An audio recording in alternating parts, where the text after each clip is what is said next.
Let's see how this works. It may stop like immediately. I probably shouldn't have done that, but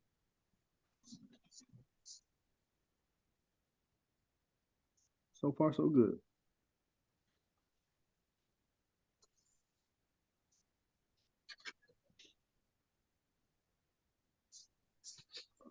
I didn't even get to make the slide for today.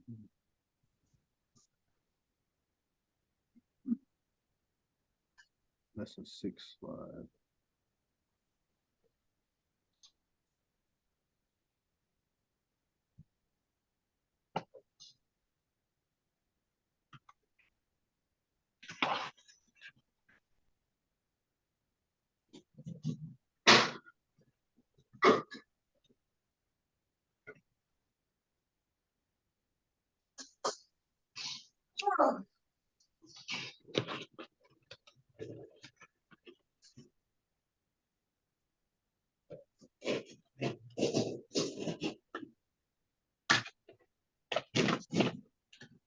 Please mute your lines.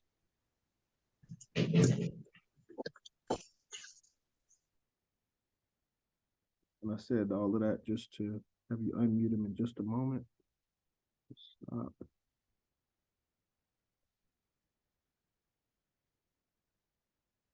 Oh, I'm already recording. Oh, no, that's embarrassing. All right, greetings, brothers and sisters. Tonight, November 7th, 2023, it is 8:16 p.m. Tonight, we'll be going over the questions from the previous lesson, lesson 5, and we'll be going over the reading for lesson 6. As always, first and foremost, first thing we like to do to open up our UNIA meetings is pledge to the UNIA flag. If you would, please put your black fists in the air and say along with me.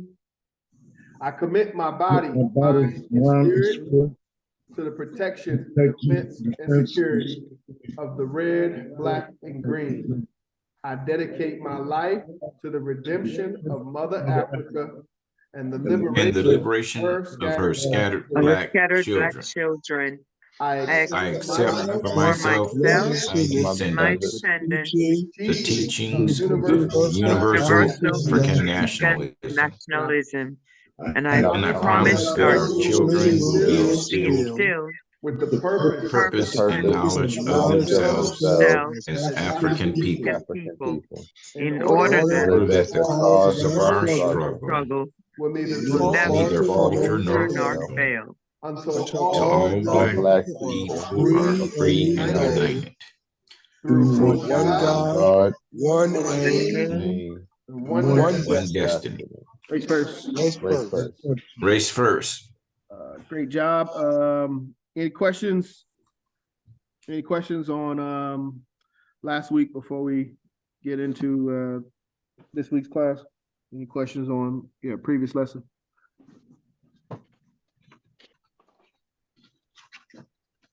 Okay, that's good. As I said, we will kind of go through the oath. Some of these things will be repetitive in the beginning. I want to make sure we got a good, very, very good, strong foundation on the beginning of this course. This course, the text itself has 22 lessons. They can be hard to remember, hard to internalize. And my recommendation, if you can't remember all 22, I would focus on the first 7.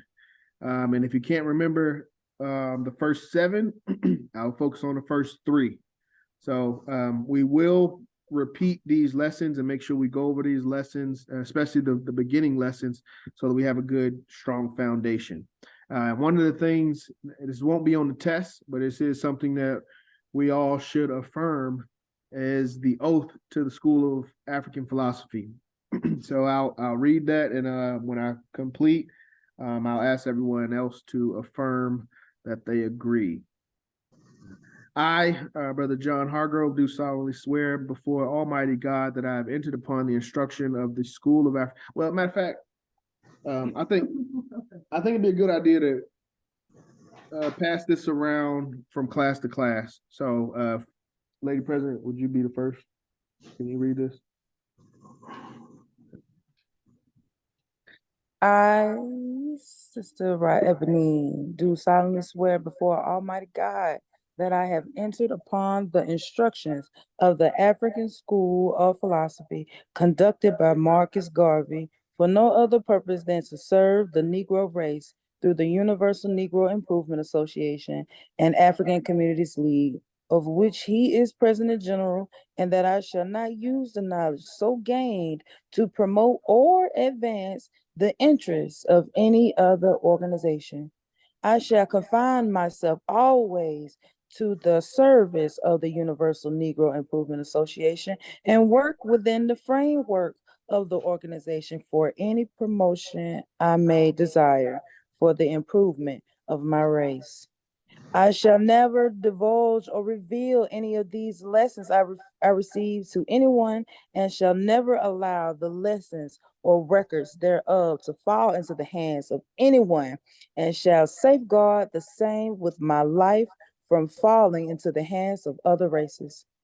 I shall always use my energy and ability to advance the interests of the Universal Negro Improvement Association, and shall never be in rebellion against it.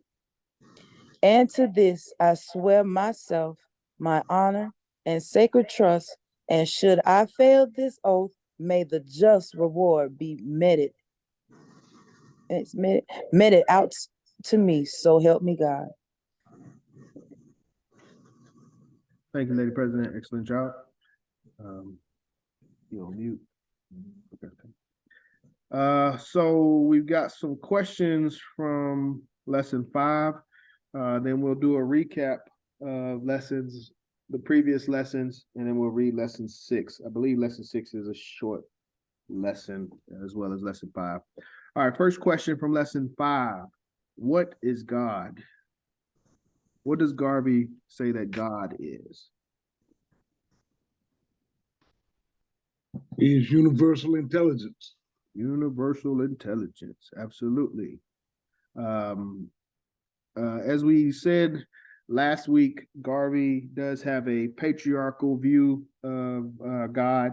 So he uses the pronoun he. He says he is a spirit and he is universal intelligence, embodiment of all intelligence. But we should understand that Garvey's view of God is universal intelligence. I'm not going to ask you about male, female, but universal intelligence being synonymous with God will be a question. How does man's intelligence compare to God's intelligence?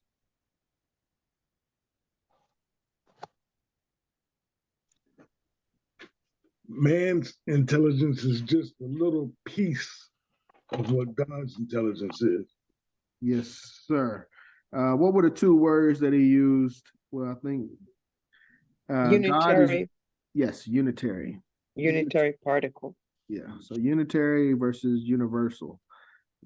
Man's intelligence is only unitary particle of God's intelligence. God is everything, and we are just ourselves. So we're just a small piece of God. Because his unitary intelligence is not as much or as great as universal intelligence, so no man can be as great as God because he is only a unit of God. So Garvey has a perspective on man and God and that relationship, and basically, us being a small part of the universal collective, we could never be equivalent. Questions, comments? I know it's hard to read, but bear with me. What word does Garvey use when he says, what word does Garvey use where he says what is it called when man questions God from his limited unitary intelligence? Garvey used a particular word to describe that.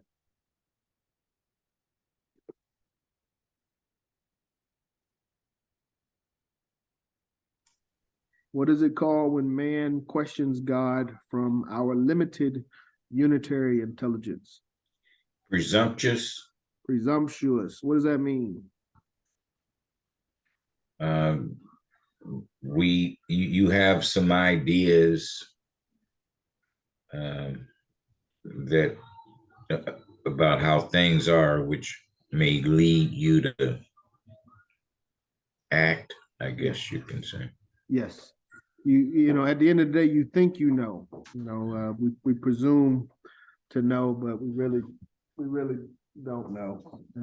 But yes, presumptuous is what Garvey says when we as individuals question God's universal intelligence. Definition of presumptuous, of a person or their behavior failing to observe the limits of what is permitted or appropriate.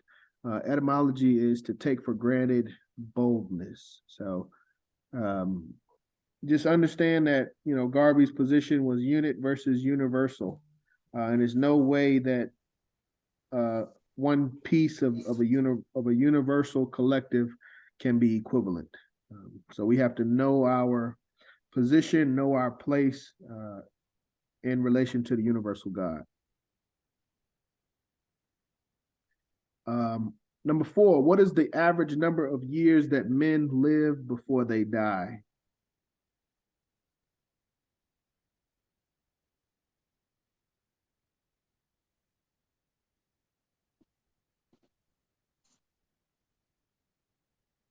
What is the average number of years that men live before they die? According to Garvey.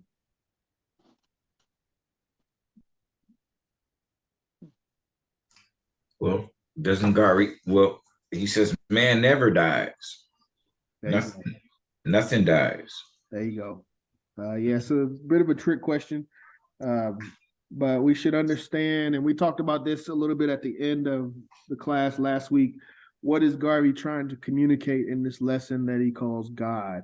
And really, it's about us being comfortable with the eternity of death. But in Garvey's opinion, man never dies, nothing dies. We change form. So questions, comments?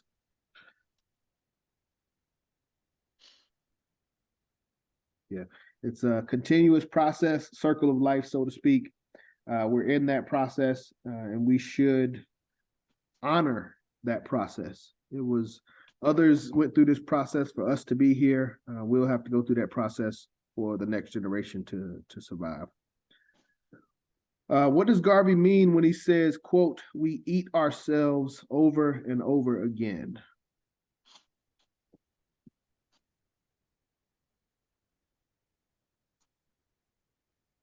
Basically talking about the circle of life. Yes. You know, we transform. Once we're in the earth grows, you know, living plants. Yep. Animals nourish on the plants, etc. Yes, ma'am. Absolutely. Circle of life. Does somebody got page 46 available where they can read where it says when we eat the apple?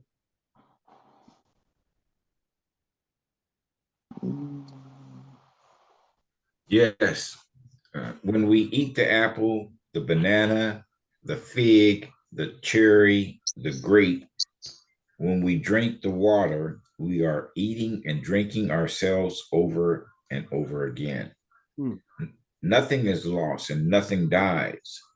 Do not be afraid of death, because what you call death is only change, and you are still in the universe, either in the spirit of God, to whom your spirit goes after the change, or as matter, which goes on forever. Yes, sir. Thank you, Attorney Matep. Excellent reading. I hope we didn't read too much. Why should we not fear death? And this is pretty much what this lesson focuses on is why we shouldn't fear death and accept the reality of death and inescapable Why should we not fear death? Because what we call death is only a change. And you're still in the universe, either in spirit, in the spirit of God, to whom your spirit goes after the change as matter, which goes on forever. What does Garvey call us when we fear death? Cowards. Cowards, yes. Death is only change. Do not be more cowardly than the rose. You are not lost. But it's an inevitable process, something we all must go through at some point. So as leaders, as Garveyites, as leaders of the UNIA, as we go out into the world to educate and recruit our people, death should not be something that is an obstacle. It shouldn't be something that prevents us from doing the work that we have to do. It's a place that we all have to go to eventually, so it shouldn't be something that we're afraid of. Questions, comments?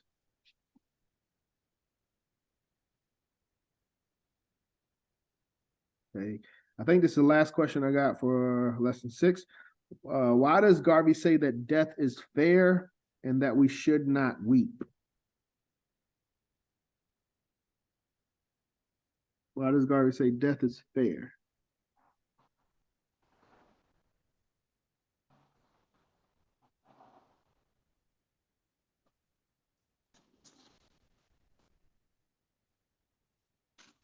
So if you look at life as a circle, what he's essentially saying that we are partaking of those who came before us.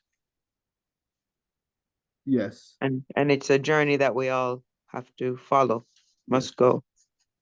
Yes, others before us had to transition so that we can feed off of them. So it's only fair and right that we transition so that the next generation can feed off of us. Garvey says, you weep because you are a glutton, just as you have been feeding up on things. So as I said, just as we've been feeding up on those that came before us, those that come after us will need sustenance and nourishment. And as we transition and provide that back to the earth, the future generations will be able to reclaim those nutrients. So death is fair as part of the process. Others had to do it for us to be here. We will have to do it for others to be here. Questions, comments?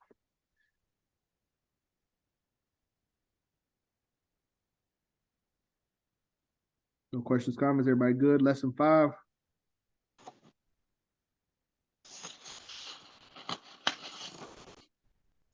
Okay, brief recap. I'm gonna go through a couple slides. From the preface and forward, the purpose of this course, does anybody remember the purpose of this course? And I'm not talking about to train a cadre of UNIA leaders, but what was Garvey trying to instill in the students of this course?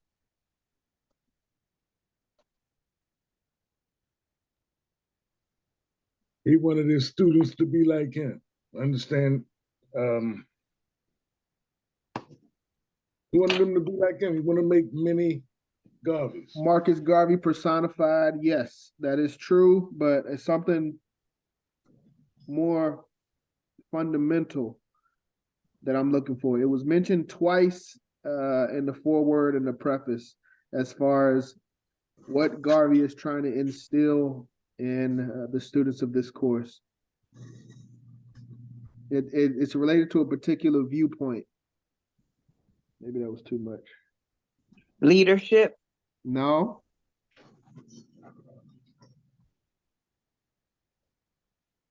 Gotta go to the book. Go to the book.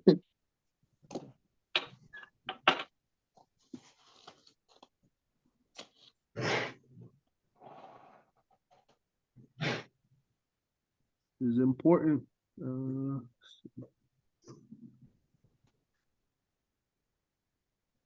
I'm gonna just type in the word that I was looking for. is Afrocentric? Afrocentric view of the world. Let's see. No preview available for this page. What?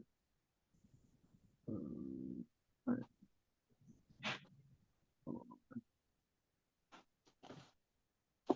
on.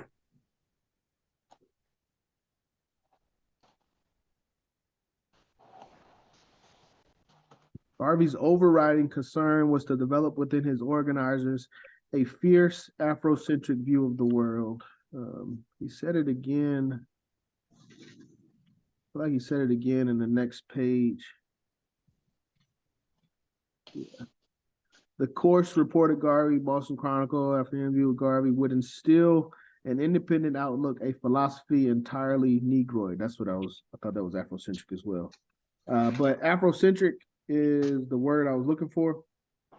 And the reason why I say that is back here.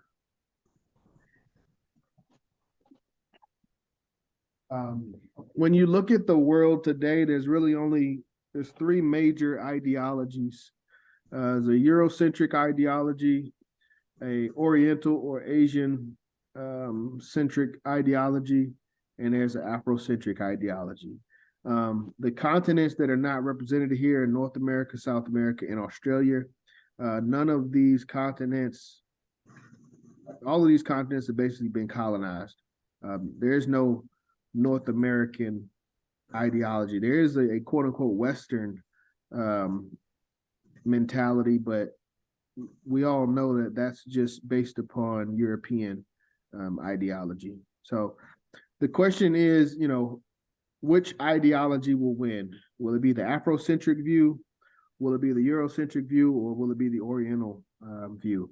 And for our people here in the United States, most of our people are already indoctrinated into a Eurocentric paradigm. When you think about what we look at for positions of luxury, whether it's cars or clothes, most of those things come out of Europe. Well, cars, I guess, Japan's kind of stepping up a little bit. But a lot of the luxurious things, perfumes, the things that we aspire for are Eurocentric.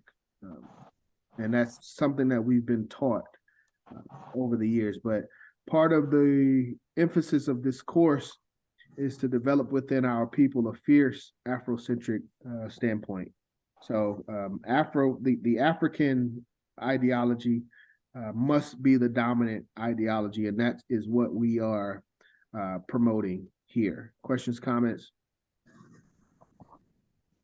Fierce Afrocentric view.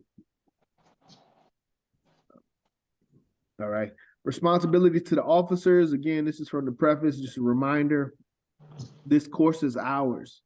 Whatever is written, distorted, and injected by unauthorized persons using devices other than the proper way that was given to us by the founder and applying the benefits to their own personal benefit. Please understand that, quote, there is a destiny that makes us brothers. None goes his way alone. All that we send into the lives of others comes back into our own, end quote. Responsibility to us as officers that are going through this course. We should honor it. We should treat it as something sacred and something that we should protect and also be proud of. Okay.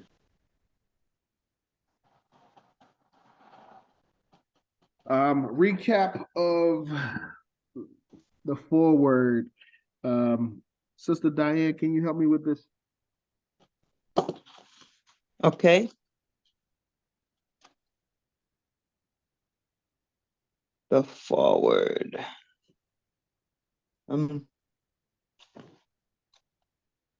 Oh, I got you. Sorry, I was in the book. Okay. Course of African Philosophy is for and belongs to those in the position of leadership in the UNIA to establish schools for re-education. Number two, Garvey felt that no one should be held responsible for his actions until he or she has been properly educated or trained to carry out those responsibilities. Number 3, Charles L. James was the leader of the first class and last survivor. Number 4, course published by Charles L. James, edited by Dr. Tony Martin, authored by Marcus Garvey. And number 5, be humble, not egotistic, Charles L. James, qualification of Charles L. James.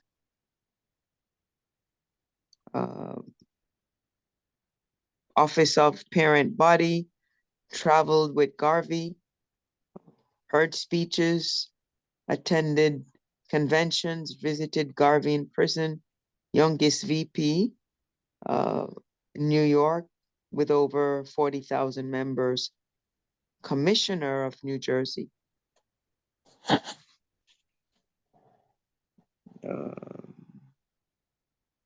President of Garvey, Indiana. Gary, Indiana. I'm sorry, Gary, Indiana. Yes, good job. Thank you. So the last part, really briefly, be humble, not egotistic. At the end of the day, everyone that considers themselves a leader or aspires to be a leader in the UNIA should go through this course. If Charles L. James, who was a contemporary of Garvey, lived in the time of Garvey, worked with Garvey, traveled with Garvey since 1923, I believe. Youngest vice president of one of the largest division that we've ever had. He's a commissioner. He was a president. He had all of these qualifications, and Garvey still told him, "You don't know, and I know you don't know because I haven't taught you." So if basically in today's time, there's no one that fits these qualifications that can say they have the same qualifications as Brother Charles L. James or better qualifications. And if Charles L. James humbled himself to go through this course, it is my opinion that we should all humble ourselves to go through this course. So just something to keep in mind as we continue to work through this and as we work with other divisions and find out, what is their training regimen and qualifications for training. So that was forward preface. I'll read this because it's kind of small. So a recap of the preface. The Course of African Philosophy is the closest thing to a book that Marcus Garvey ever wrote, with the exception of what? Do anybody remember what the other text was that Garvey put together?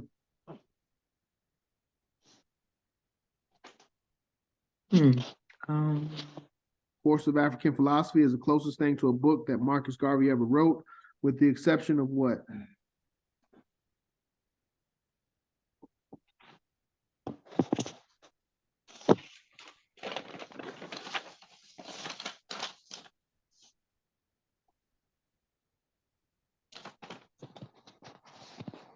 It's important when we go out and we espouse to people that we've read the closest thing to a book that Marcus Garvey ever wrote.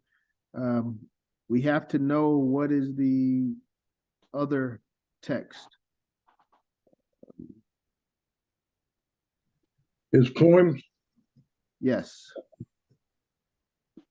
So I think y'all can see the right screen. Yeah. The Course of African Philosophy is a unique document. With the exception of his poetical works, it is the closest thing to a book that Marcus Garvey ever wrote. So, Course of African Philosophy and his poetical works, according to this text, are the books that Marcus Garvey wrote. And obviously, we should understand that his poems is not a course. It's not a book. Those are moments of inspiration. Those are things that we should still learn, study, and understand. But from a beginning to end, concise rationale and logic, Course of African Philosophy is the only thing that we have, that I'm aware of, directly from Garvey. Other things do come from Garvey, but they were compiled by other people like Philosophers and Opinions or Selected Writings and Speeches. Okay. Questions, comments?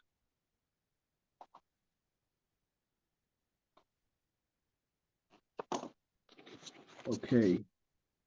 Course of African Philosophy is the last The Course of African Philosophy is the last political will and testament of Marcus Garvey. I believe the book said a man that stood without equal in regards to the global organization of Negro people, something like that.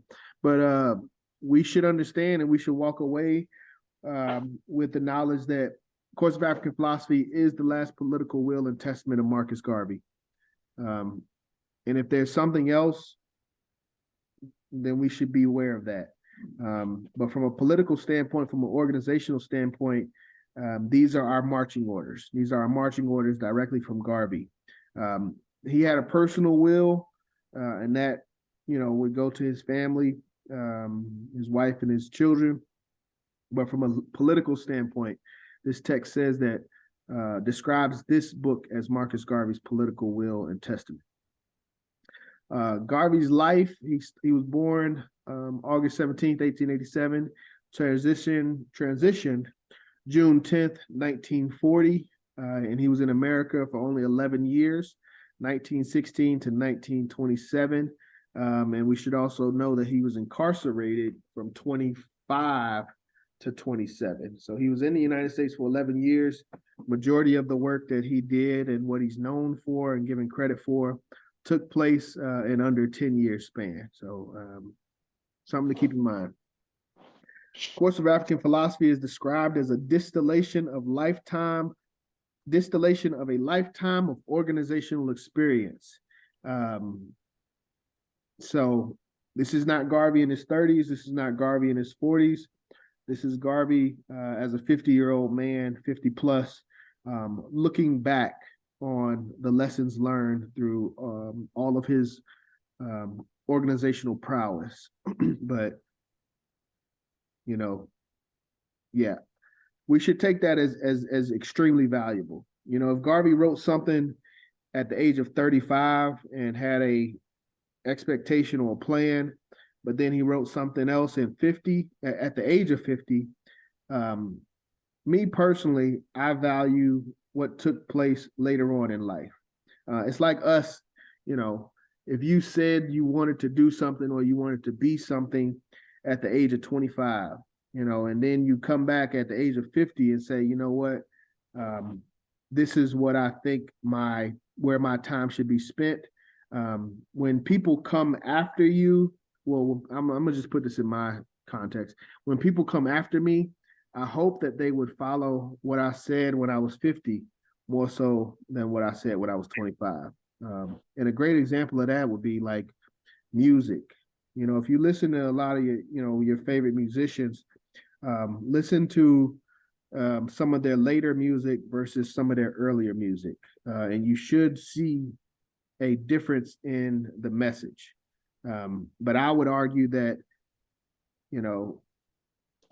the message that is more true to who they are as an individual, or what makes the most sense or what they would recommend, I would argue that they would say their thoughts at a more mature age. So that's what this book is. That's what this text is. That's what this course is. These are Garvey's thoughts, ideas, and plans at the age of 50 after all of his organizational success. Number 5, Garvey said that if he had a chance to do it all over again, he would have a less trusting and more cautious approach. But again, from the previous point, distillation of lifetime of experience. So hard lessons learned with the benefit of an unfortunate hindsight. The lessons that he has about Jews, the lessons that he has about knowing the people in your community, the strength of organizing, the strength of finances. Garvey said that if he could do it all over again, he would do it differently. And that's something that we should take into account. A lot of people, well, not a lot of people, but sometimes when I talk to people and I talk to people about Garvey and Garveyism, and I ask them what we should be doing today, they jump back to Garvey in his 30s. Like, we should be buying a steamship company, we should be buying an airline and doing all these things. But I know that they're bringing those suggestions from a young Garvey standpoint instead of a mature or older Garvey standpoint. I think it's a better word. Number 6, in regards to this text, is a cadre is designed for a cadre of leaders to carry on the work of the UNIA after Garvey's death. 2023, we are 83 years past the transition of Garvey. We are definitely in the time of after Garvey's death. And I feel like this book should be first and foremost, up there with the Constitution in regards to first and foremost text of understanding for any UNIA division or any UNIA quote unquote leadership. If we're not, it pains me honestly, because I have to think, like, if we're not reading this book, if we're not studying this book, if we're not promoting and teaching this text, what are we teaching? And what are we stressing and what are we emphasizing? Because this book clearly says, as we said on point 2, Course of African Philosophy is the last political will and testament of Garvey. Do we know what the last political will and testament of Garvey is? Do Garveyites today, do they know what Garvey's last political will and testament is? And do they know the work that's required to carry on the UNIA after Garvey's death? And both of those answers you get from this book and this text. So again, if we're not stressing this text and we're calling ourselves Garveyites, I have to ask, what texts or information are we stressing outside of the Constitution? Number 7, the goal of this course was to instill a fierce Afrocentric perspective, or what we call now race first, void of anything that will subjugate the mind of the Negro. So again, as I said, which perspective or ideology will win? Most of our people, many of our people, especially those that aren't in this class right now, have gone through 12 years of grade school, kindergarten, maybe preschool. So that's 14 years. Plus another 4 years of college. That's 18 years of European indoctrination. And then we come into an organization like the UNIA, and we go through 6 months of Afrocentric ideology. And then we go out into the world and say, we've been cleansed. We really have to be conscious and aware of the amount of European indoctrination that we absorb on a regular basis, on an hourly, weekly, daily basis. Advertisements, music, social media, and this is all things outside of school, outside of what we know to be a process of indoctrination. The hidden propaganda still affects our ideology. So Garvey states it not Garvey, but I think Charles L. James or Tony Martin stated it very clearly. The purpose of this text is to instill an Afrocentric point of view. So that's 3 big benefits: to give us an Afrocentric view, to explain the work of the UNIA leaders after Garvey's death, and to understand the last political will and testament of Garvey. All 3 very important, very critical, should be important to anyone that's considering themselves a Garveyite. All 3 of those are found in this one text. So again, this should be a regular exercise that we're doing in order to combat the regular and consistent indoctrination that we go through. Number 8, Karl Marx and communism. He knew little about Negroes and thought and wrote less about them.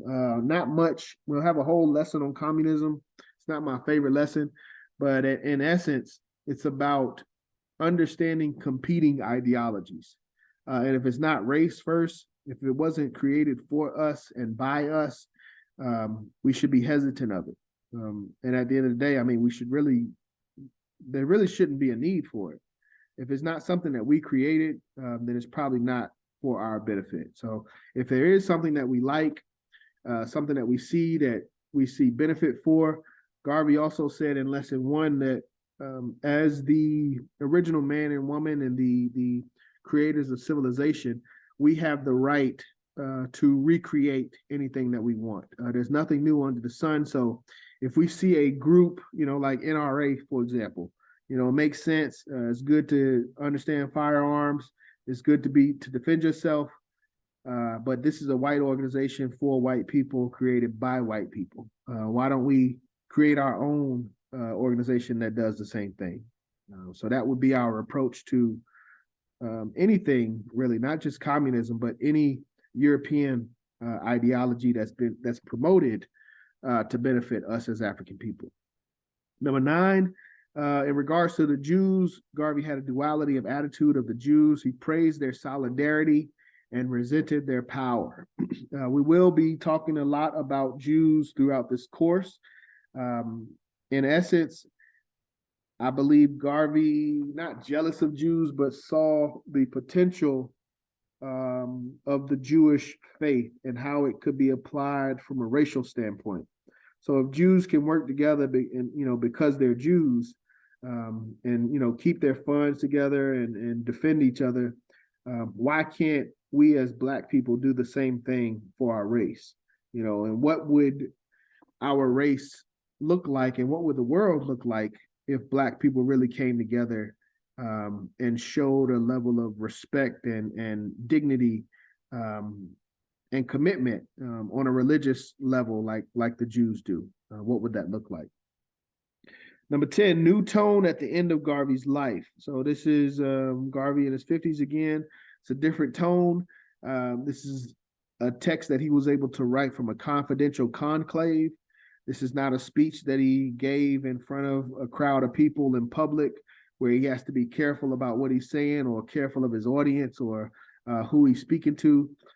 This is a man that's comfortable in his own home, in his own conclave, and no restrictions in regards to him expressing his opinion. So that's another reason why this text for me is so valuable.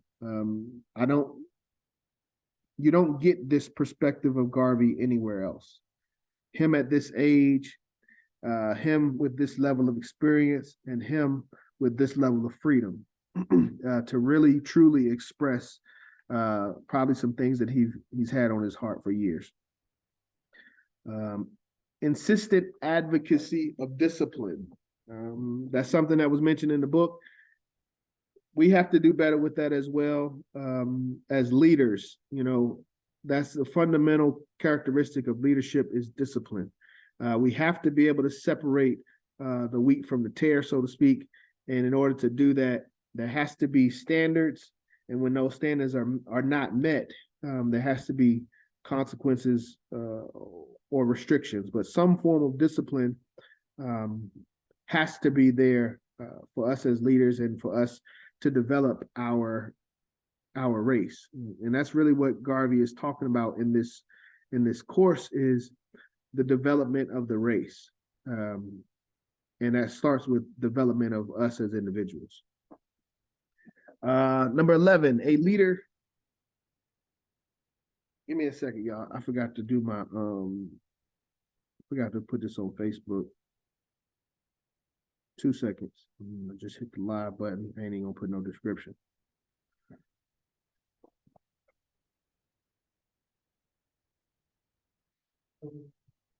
Wow, how you want to do that? It's cold. I'm burning up. Okay.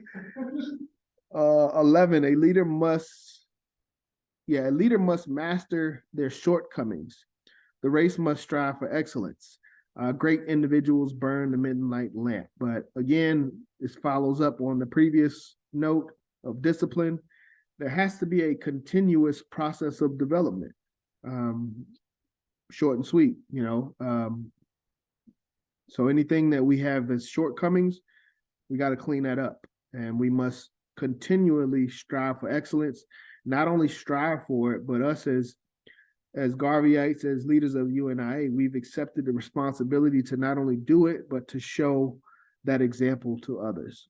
And keep that in mind. Example, because that comes up in our upcoming lesson on Christ. Great individuals burn the midnight lamp, but the end of lesson 1 said that something. Brother Art, somebody got their book up. Can somebody read the last line in lesson 1? It's about beauty. The world is attracted to beauty.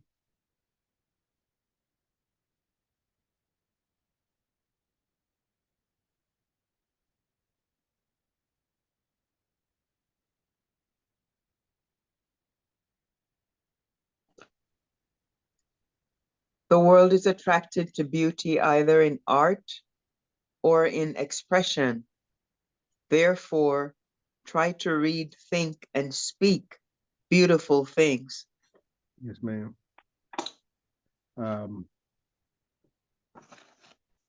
So yeah, great individuals burn the midnight lamp. Again, we're developing ourselves, and we're developing ourselves so that when we go out in the community to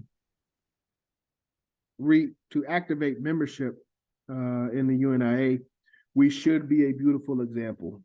So not just our appearance, and Garvey says that our appearance doesn't have to be extravagant, but at the end of the day, we need to be clean. We have to have a level of hygiene, and we have to have good teeth, and we have to be able to speak well. But the first thing is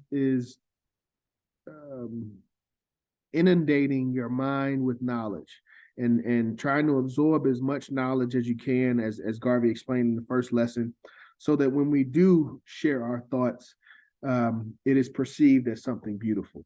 But that's what this is about.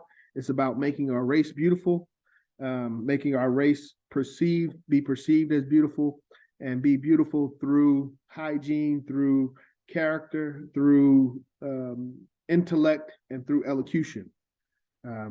So all of this stuff we should start to see it kind of all coming together, seeing the development. Majority of Negroes are ignorant. Number 12, we must exercise patience to civilize our people. Just keep that in mind. Keep that in your back pocket as you get frustrated with our brothers and sisters. We have to understand, I don't take this as a general ignorance. I take this as a political ignorance and a leadership ignorance. We don't know how to lead.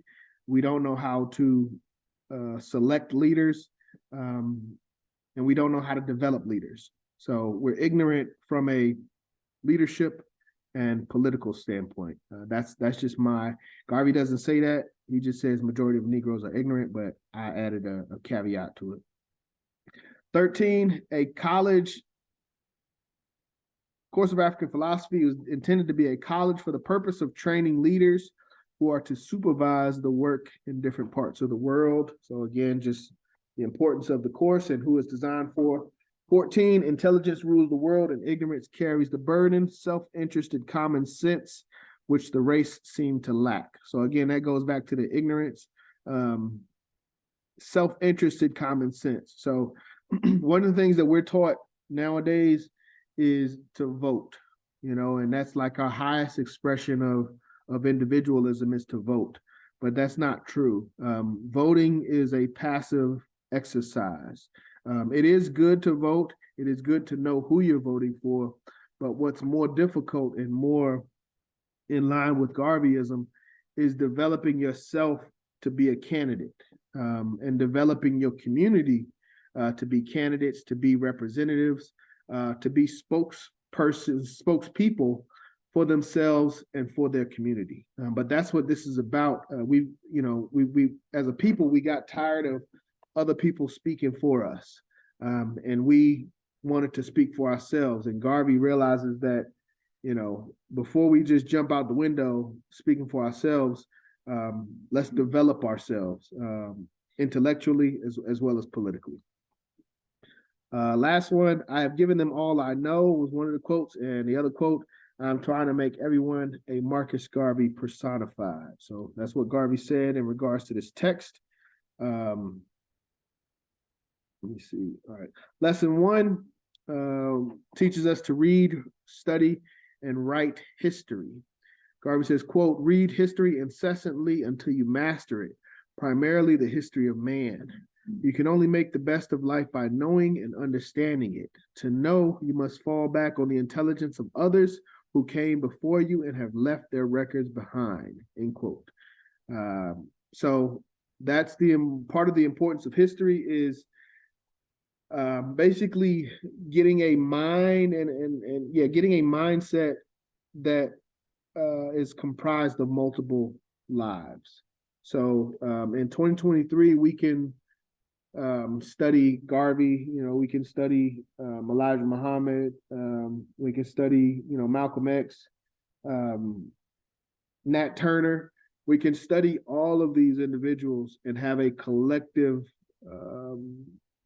intelligence of all of those individuals, and we can carry that into today and into tomorrow, and hopefully we can become prominent individuals so that we become part of that collective history for future generations. But the more we read and study, we're able to learn from those that have lived before us and already transitioned to the ancestral realm.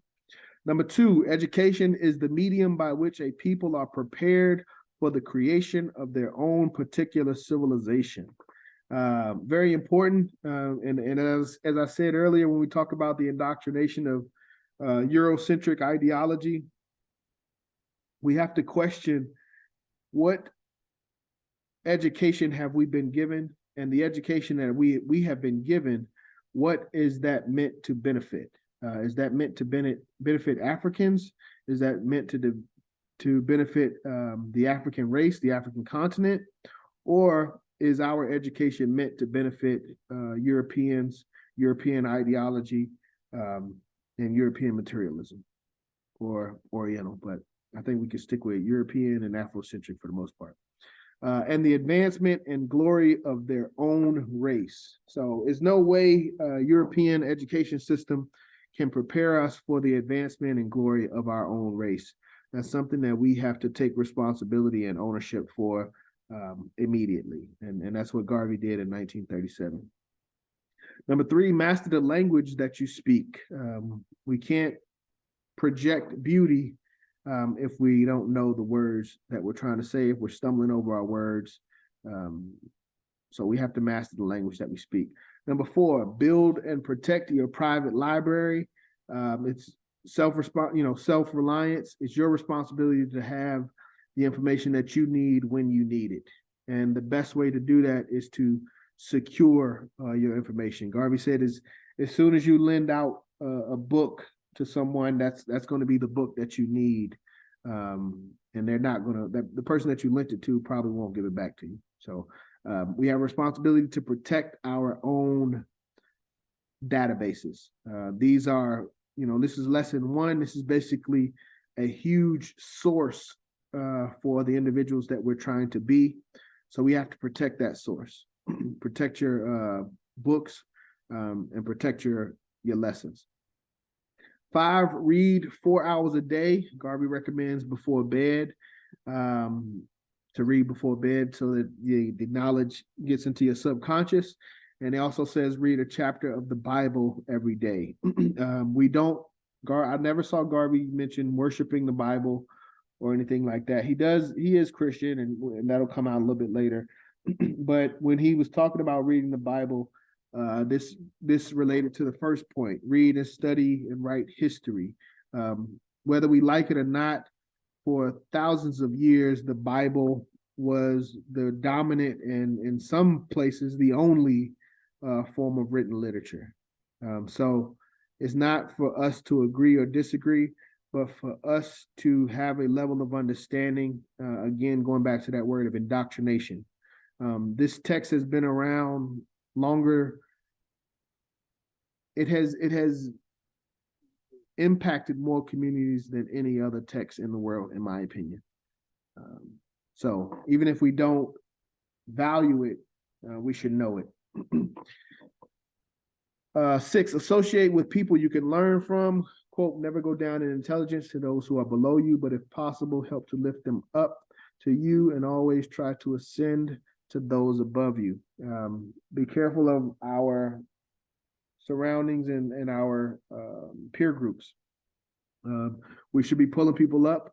We should not be allowing people to pull us down, but we just have to understand what it is we're trying to do, our goals.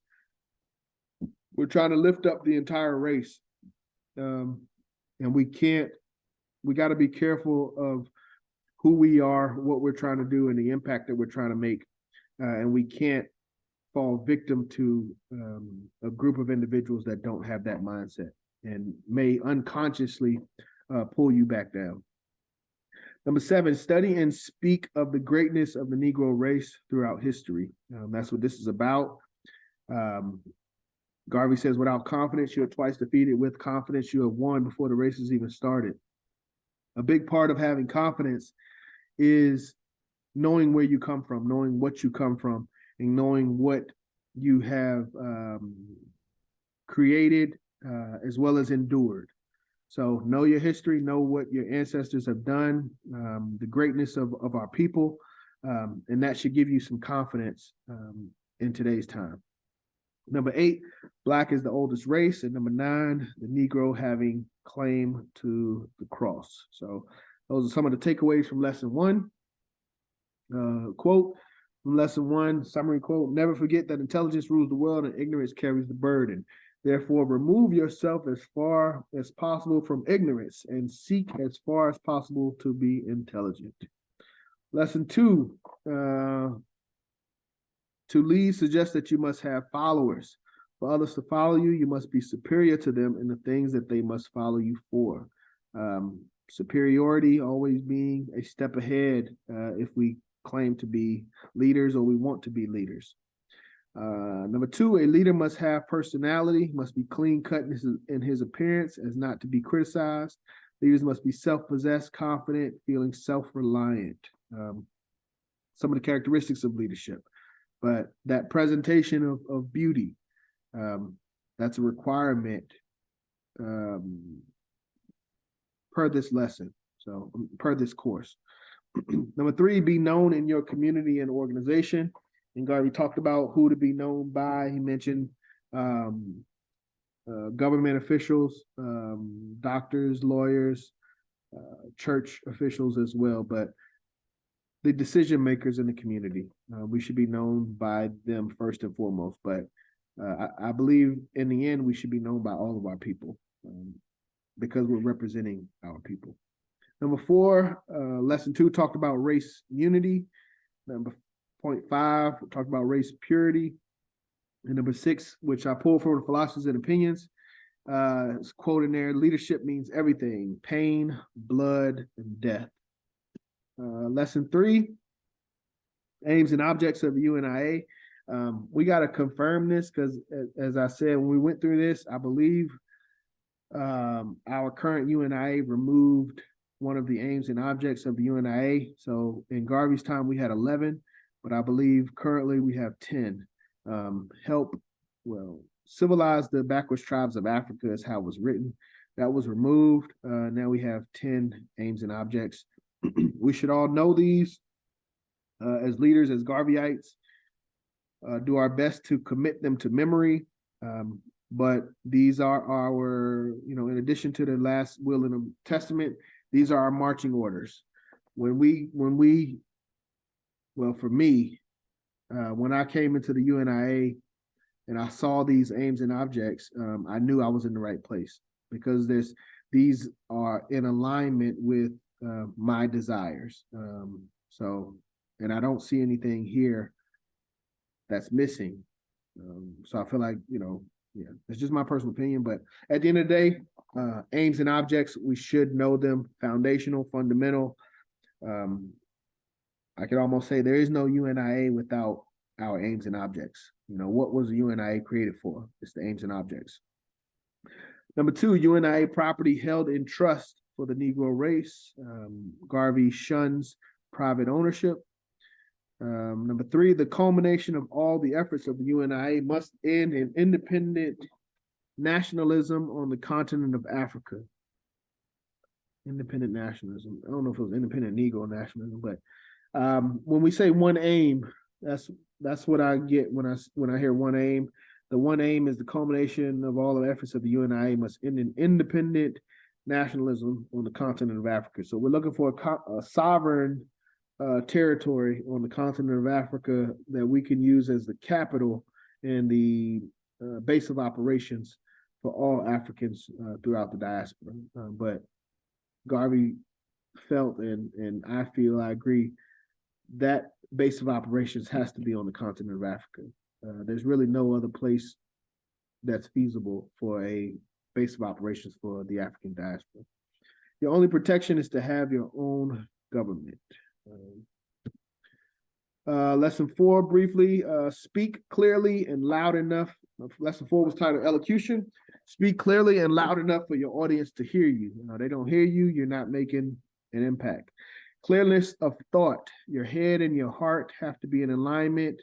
You should feel your message. When you speak, it shouldn't just be purely intellectual. It shouldn't just be purely emotional. But there should be an emotional impact to your intellectual message. Number 3, maintain eye contact. Garvey describes it as strength, courage, and honesty. But maintain eye contact when we're speaking. Number 4, ask for a collection after the speech, not during the speech. Don't make it seem as though the only reason you're speaking is to raise funds. You look desperate. Number 5, and this is one of the hidden lessons. One of the unwritten lessons is health. Garvey talks about your mouth, clear nostrils, strong chest, lungs, and diaphragm, and the effects of catching a cold. So there is no lesson in this text entitled health, but Garvey does touch on some health aspects in lesson 4. Number 6, dietary recommendations. Garvey says eat eggs for a strong chest, soft boiled or raw if possible, but as often as possible as well. Number 7, drink water to prevent a dry mouth. So I probably should change that to sip water to prevent a dry mouth.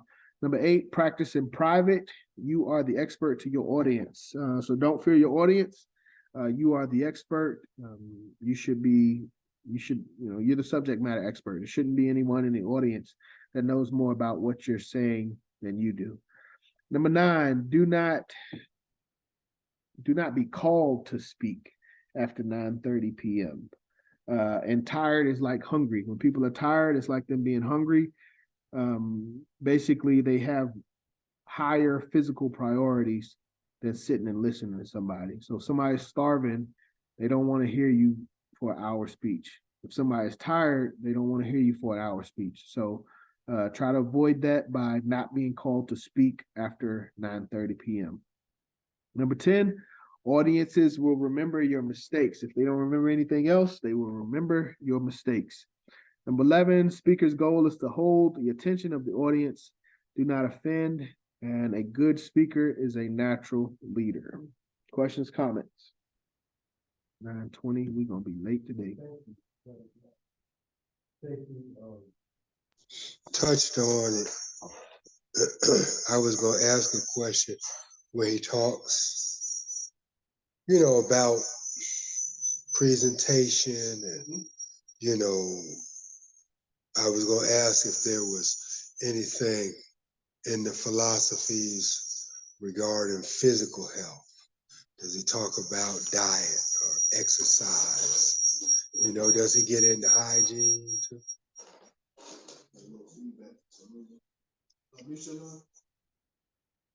I'm sorry, what you said? Muted, okay. Yeah, you good. You said health and diet.